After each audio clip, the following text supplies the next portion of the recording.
Hello hi friends, ఈరోజు చేసిన simple tasty recipe మీరు టేస్ట్ చేస్తే ఖచ్చితంగా ఇంకొకటి తినాలని అనుకుంటారు. సో దీనికోసం 2 కప్పుల మైదా లేదా గోధుమ పిండి, అలాగే ఒక పించ్ ఆఫ్ సాల్ట్. ఈ మిశ్రమాన్ని మొత్తం ఉండలు లేకుండా చక్కగా మెత్తగా కలుపుకోవాలి. కలుపుకున్న మిశ్రమాన్ని ఒక 5 నిమిషాల పాటు పక్కన పెట్టుకోవాలి. పక్కన పెట్టుకున్న మిశ్రమాన్ని 5 నిమిషాల తర్వాత చిన్న చిన్న ఉండలు చేసుకోవాలి. చేసుకున్న ఉండలన్నీ ఒక పెద్ద సైజు పలుచగా చపాతీ రోల్ చేసుకోవాలి.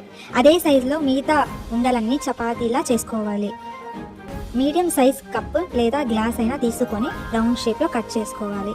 అదే సైజులో మిగతా చపాతీలు కూడా కట్ చేసుకోవాలి రౌండ్ షేప్లో.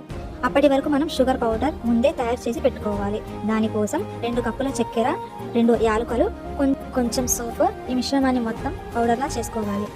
ఒక బండిలో ఫ్రై చేసుకోవడానికి వీలైనంత వరకు నూనె వేసుకొని బాగా వేడి అయిన తర్వాత మనం కట్ చేసి పెట్టుకున్నవన్నీ వేసి పూరిగా ఫ్రై చేసుకోవాలి. తర్వాత తీసిన వెంటనే పూరి మీద షుగర్ పౌడర్ బాగా కోటింగ్ అప్లై చేసుకోవాలి. అంతే, మన టేస్టీ స్వీట్ పప్పడ్ రెడీ అయినట్లే. ఒక్కసారి తిన్న తర్వాత మరొకటైనా ఖచ్చితంగా తినాలనుకుంటారు. నా వీడియో నచ్చినట్లయితే ఒక చిన్న like, share, subscribe. Thank you to watch my video. Bye. మళ్ళీ కొత్త రెసిపీతో